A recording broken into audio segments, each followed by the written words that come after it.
Salam değerli izleyiciler, değerli futbol severler, her birinizi hoş gördük. Bugün gündemde olduqca maraqlı futbol və transfer xəbərləri var. Azərbaycan klubları bir sıra oyunlar keçiriblər. Rəsmi transferlər və transfer danışıqları var. Bunlar barəsində sizləri məlumatlandıracağıq. Həmçinin maraqlı digər futbol xəbərlərindən də xəbərdar olacaqsınız. Təbii ki, videonu sona qədər izləsəz.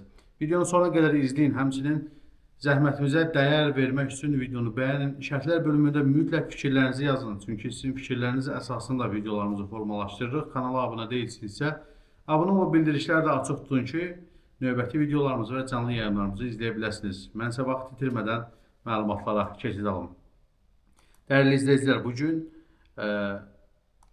Konferans Liqasının püşkatması baş tutub və Türkiyənin Konferans Liqasındakı yeganə təmsilçisi Samsun Spor komandasının da rəqibi bəlli olub. Qeyd edim ki, ilk öncə playoff mərhələsinin ilk oyunları fevralın 19-da keçiriləcək. Bir həftə sonra, yəni 26-sında isə cavab qarşılaşmaları başlayacaq. Püşkatmanın nəticələri ekran aşağı hissəsində görürsünüz. Mən də şifahi olaraq sizin nəzərinizə çatdırım. Belə ki, Kups Finlandiya təmsilçisi Polşanın Lech komandası ilə qarşı-qarşıya gələcək. Bosniya və Hersegovina komandası Zelenski Mostar, İngiltərənin Crystal Palace komandası ilə qarşılaşacaq. Şimali Makedoniyanın Şkendiya komandası Türkiyənin Samsun Spor komandası ilə qarşı-qarşıya gələcək. Sigma Çexiya təmsilçisi Lozanla İsveçrə təmsilçisi ilə öz gücünü sınayacaq. Ermənistanın Nuh komandası Hollandiyanın Az Alkmaar komandası ilə qarşılaşacaq. Polşa təmsilçisi Yagolloniya, İtaliya təmsilçisi Fiorentina ilə gücünü sınayacaq. Kosova təmsilçisi Drita, Çeliye Sloveniya təmsilçisi ilə qarşı-qarşıya gələcək. Kiprin Omonia komandası isə Rijeka Xorvatiya komandası ilə mübarizə aparacaq playoff uğrunda. Bəli, artıq playoffun cütlükləri də bəllidir. Hal-hazırda ekranda da görürsünüz dəyərli dostlar. Qarabağ komandasının Çempionlar Liqasında əgər playoff mərhələsində vəsiqə qazanarsa, bunun üçün təbii ki, ilk öncə Eintrachtı məğlub eləmək lazımdır. Əgər playoff mərhələsində vəsiqə qazanarsa, o zaman rəqibi nə vaxt bəlli olacaq? Bu ayın sonunda dəyərli dostlar və canlı yayımda sizlərə püşkatmanı təqdim edəcəyik. Bu arada Qarabağ Eintracht oyundan söhbət düşmüşkən, bildiyiniz kimi biletlər artıq bugündən etibarən satışa çıxarılıb və biletlərin əksəriyyəti satılıb. Aldığım məlumata görə 40 manatdan artıq ucuz biletlər yoxdur. Qalan biletlər 40 manat üzərində olan biletlərdir və onların da əksəriyyəti satılıb. Bu isə o deməkdir ki, Qarabağ Eintracht qarşılaşmasına stadion tam dolacaq. Qeyd edim ki, Eintracht azarkeş gətirə bilmir, çünki cəzalıdır və həmin biletlər də Eintrachtın ayrılacaq sektor ki vardır. Həmin sektorun biletləri də Qarabağ azarkeşlərinə satılacaq. Yəni tam stadion Qarabağ azarkeşləri ilə dolu olacaq. Bu arada qeyd edim ki, oyun yanvar ayının 21-də saat 21:45-də Tofiq Vahimov adına Respublika stadionunda start götürəcək. Oyun bitdikdən sonra, dərhal sonra Eintracht komandası Almaniyaya qayıdacaq. Onlar bu görüşdən mütləq qələbə qazanıb, sonuncu turda da Tottenham'dan xal alıb playoff mərhələsinə yüksəlməyi planlayırlar. Çünki 4 xalları var. Yalnız Qarabağı məğlub etsələr, ümidləri davam edəcək növbəti mərhələ üçün. Qarabağ komandası da yaxşı başa düşür ki, son turda Liverpool səfərində xal almaq çətin olacaq. Ona görə də bu oyunda mütləq öz ev meydanında qələbə qazanmağa çalışacaq.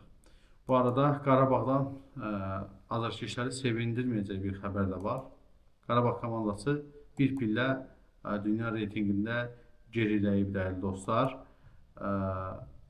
Bu barədə ilk öncə məlumat verim, daha sonra Eintracht komandasından bir məlumat var, onu da sizin nəzərinizə çatdıracağam. Beləliklə, Qarabağ komandası Beynəlxalq Futbol Tarixi və Statistika Federasiyasının yeni klubların dünya reytingi siyahısında bir pillə geriləyib, 68-ci pillədən 69-cu pilləyə düşüb. Sabah isə 252-ci pillədən 224-cü pilləyə yüksəlib. Zirə də Qarabağ kimi geriləyib, 360-cı yerdən 389-cu yerə yuvarlanıb. Araz Naxçıvan 486-cı yerdən 456-cı yerə qalxıb 30 pillə irəliləyib. Neftçi komandası isə 10 pillə irəliləyib və 553-cü mövqeyə çıxıb. Qeyd edək ki, turnir cədvəlinə 613 xalla PSG komandası liderlik edir. Dəyərli dostlar, bu Qarabağ komandasının rəqibi Eintracht komandasından bir məlumat var. Onu sizin nəzərinizə çatdırmaq istəyirəm. Çünki bizim üçün Qarabağ azarkeşləri üçün xüsusilə çox vacibdir. Belə ki, Almaniyanın Eintracht Frankfurt klubu Qarabağla başlayacaq Çempionlar Liqasının liqa mərhələsinin 7-ci turu çərçivəsində keçiriləcək oyuna itkilərlə çıxacaq. Baş məşqçi Dino Topmeller rəhbərlik etdiyi komandanın xüsusilə hücum xəttində ciddi problemlər var. Belə ki, qırmızı qarların əsas forvardları hesab olunan Jonathan Burkhardt və Mişe Batshuayi uzun müddətli zədə səbəbindən bu görüşdə iştirak etməyəcəklər. Digər qol ümidi Eleva isə ilin əvvəlində Nitsə komandasına icarəyə verilib. Xəstəlik səbəbindən heyətdən kənarda qalan Mario Götze matça qədər sıraya dönəcəyi bildirilir. Eyni problemlə üzləşən yarım müdafiəçi Ugo Larsson hələ ki kollektivə qoşulmayıb. Komandanın Türkiyəli ulduz oyuncusu və ən bahalı oyuncusu Can Uzun da zədəlidir və onun Bakıdakı maçı buraxacağı təxmin edilir. Müdafiə xəttində isə Elias Baum və Timdi Çadler zədə səbəbindən heyətdə olmayacaq. Yeni transfer Yunus Ebn Talib isə Bundesliqanın son turunda Stuttgartla qarşı keçiriləcək oyunda xəsarət alaraq meydanı tərk edib, onun adı ümumiyyətlə Çempionlar Liqasının iştirak ərizəsində yoxdur və əlavə edilə bilməz. Qeyd edək ki, Qarabağ Eintracht Frankfurt qarşılaşması yanvarın 21-də keçiriləcək. Bir qədər öncə bu barədə ətraflı məlumat verdim dəyərli dostlar sizə. Bəli, Eintracht komandası itkilərlə gəlir, amma heyət o qədər genişdir ki, bu itkilər onların oyuna təsir edəcək. Mən belə düşünmürəm. 32 futbolçusu var, onun 3-ü 5-i zədəli olsa da 25-26 futbolçusu var. Qarabağın da onsuz da 25 futbolçusu var belə deyək və Qarabağın transfer dəyəri çox aşağıdır Eintrachtdan, çünki çox səviyyəli futbolçular var Eintrachtda. 400 milyona yaxındır, təqribən 394 milyon 300 min avro dəyərində bir komandada Eintracht komandası. Qarabağda təqribən 27-28 milyon dəyərində bir komandadır. Yəni gördüyünüz kimi çox ciddi bir rəqiblə qarşılaşırıq. Ajaxdan çox güclü rəqibdir. Ajaxı məğlub edə bilmədik. Eintrachtı məğlub edə biləcəyimi? Bax, bu da sual doğuran məsələdir. Siz öz fikirlərinizi yazın. Ümumiyyətlə, hesab təxminlərinizi də yazın mütləq. Amma Qarabağ komandası təlim məşq toplanışında Türkiyədə ümidverici nəticələr əldə elədi. Ayın 12-sində Fərqana Özbəkistan komandasını 5-0 hesabı ilə məğlub eləmişdi. Onu da qeyd edim ki, 28 dəqiqəyə hesab eləməsi 4 gol vurmuşlar. Daha sonra Qurban Qurbanov müəyyən rotasiyalar elədi deyə bəlkə daha çox gol vurmaq olardı. Həm də yoldaşlıq görüşüdür, çox da yormadılar özlərini. Amma bu gün də Qarabağ komandası 2 qarşılaşma keçirdi. Belə ki, Xorvatiya təmsilçisi Osijeki ilk öncə 3-1 hesabı ilə məğlub elədi. Səhər saatlarında, daha doğrusu saat 12-də başlayan maçda. Axşam 19:00-da isə Zagłębie Lubin Polşa komandası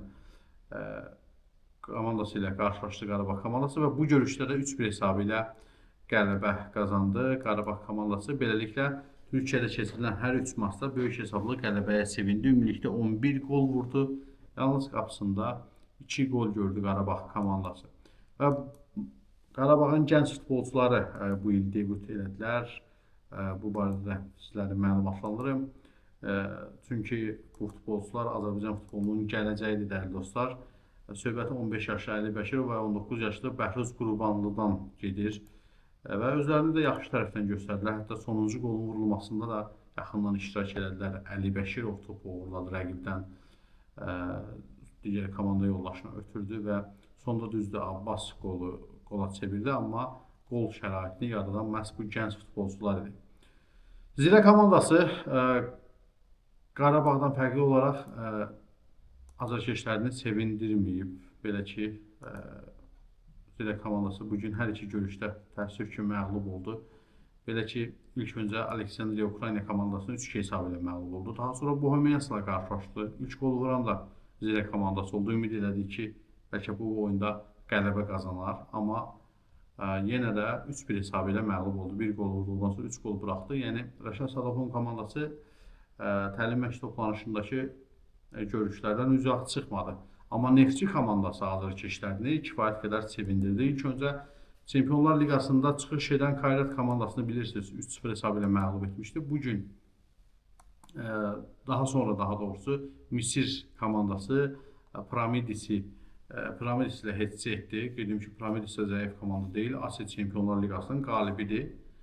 Və son oyunda, son yoxlama görüşündə bugün Çin Super Liqasında 30 turdan sonra 60 xalla 3-cü yerdə qərarlaşan Chengdu Rongcheng komandasını 3-1 hesabı ilə məğlub eləməyi bacardı. Neftçi komandası ümumiyyətlə yoldaşlıq görüşlərində çox yaxşı tərəfdən özünü göstərdi. Bu arada Neftçi komandasında bir transferdə reallaşacaq. Kiprdən Almeydanı transfer edir Neftçi komandası.